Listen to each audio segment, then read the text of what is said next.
4 cidades brasileiras já têm um concorrente do táxi. O aplicativo Uber, que começou a funcionar inicialmente em São Paulo, aliás, em São Francisco, nos Estados Unidos, se expandiu rapidamente e hoje está presente em mais de 300 cidades em mais de 58 países. E aqui no Brasil, ele vem causando desconforto com motoristas de táxi.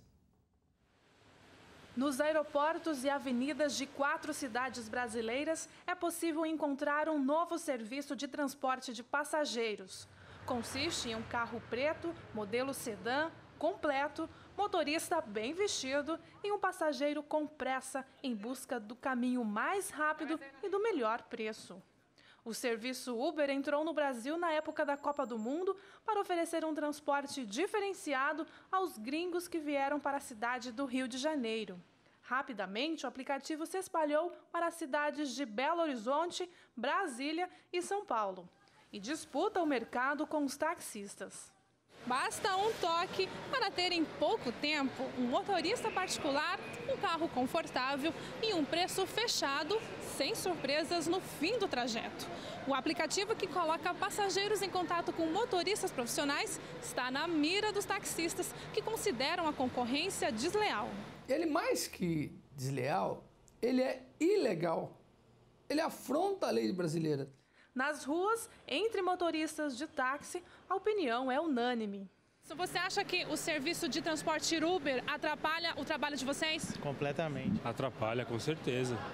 Eles teriam que pagar os impostos que a gente paga para estar aqui, entendeu? O pessoal começa a usar o aplicativo, chamar eles achando que é mais barato. Eu só acho que eles teriam que ir atrás para tentar resolver esse problema. Não sair prejudicando a gente, o nosso serviço, entendeu? A Lei 12.468 de 2011, no artigo 2º, define que é privativo do taxista o transporte individual remunerado de passageiros.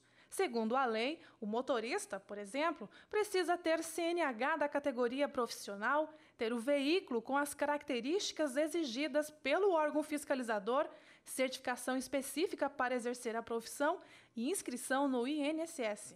O Uber também é um sistema de transporte, mas ele não é regulamentado pelo Código de Trânsito Brasileiro. Então, tecnicamente, hoje, ele é considerado ilegal na medida em que ele não atende esta determinação do Código de Trânsito Brasileiro. Portanto, o transporte de passageiros feito por este aplicativo ou por esta empresa, que é uma empresa de aplicativos, ela é ilegal nesse sentido.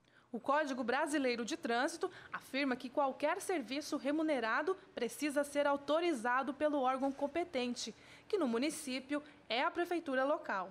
Em São Paulo, a prefeitura regulamentou o transporte individual remunerado de passageiros e exige alvará de estacionamento, que o condutor tenha condutáxi, taxímetro no veículo, que o carro seja de placa vermelha, que utilize luminoso com a palavra táxi e que seja aprovado em vistoria.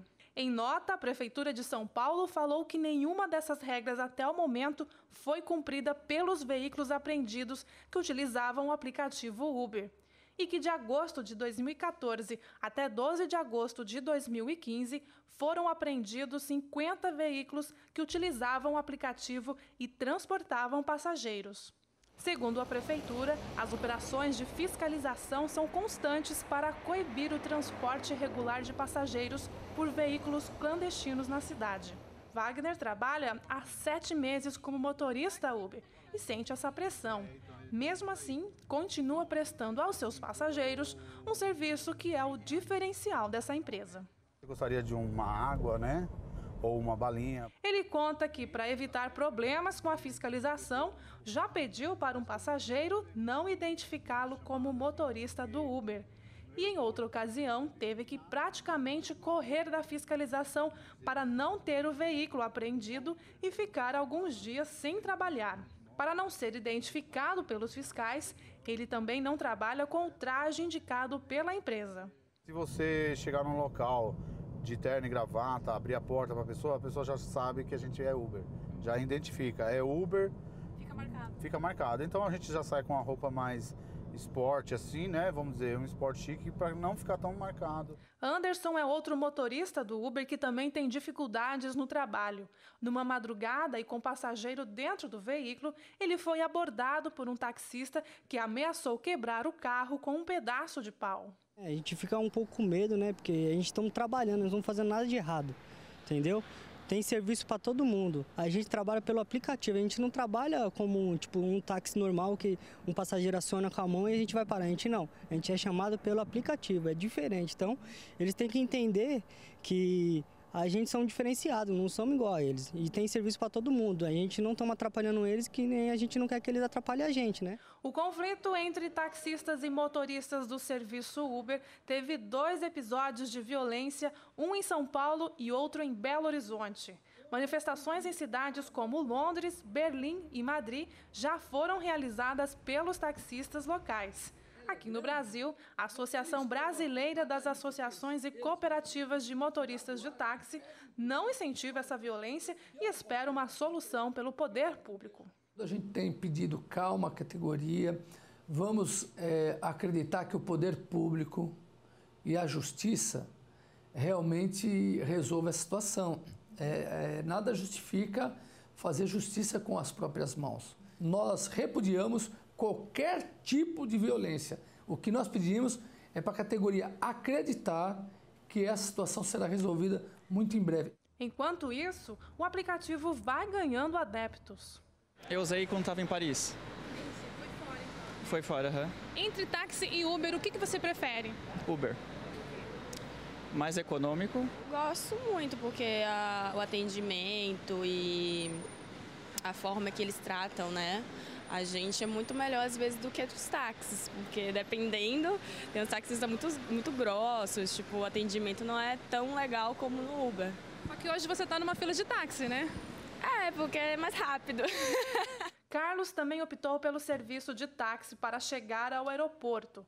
O advogado até tentou usar o aplicativo pela primeira vez, mas não teve sucesso. Eu tentei pegar o Uber hoje e não consegui. O que aconteceu?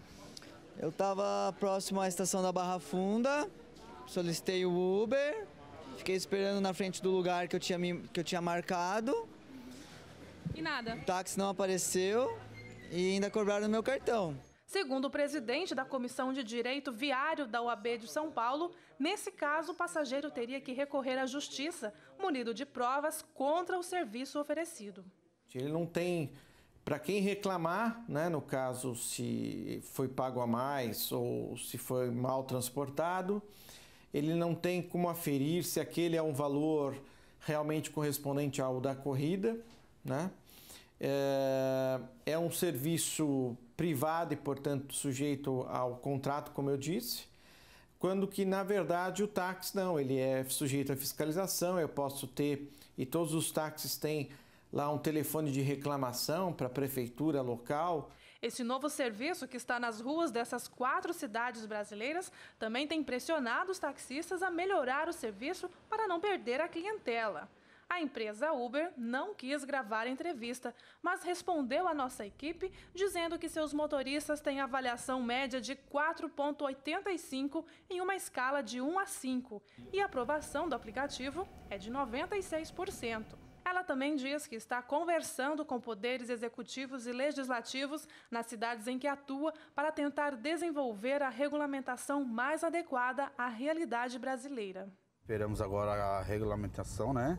Para a gente continuar trabalhando sem ter problema, né? Poder trabalhar sem ter essa preocupação de fiscal ou taxista. Então estamos esperando isso. Eu acho que a solução está sempre no diálogo, né? A OAB de São Paulo vai fazer nos próximos dias, aí até acho que o final do mês ou no começo do próximo mês, um grande debate entre os representantes da Uber e o representante do sindicato dos taxistas e também a Prefeitura de São Paulo, para que as partes possam dar as suas motivações, falar sobre os seus compromissos, dizer os motivos pelos quais cada um defende a sua prática e, mais do que isso, tentar chegar a um consenso de uma eventual futura legislação que possa permitir a convivência pacífica entre os dois sistemas.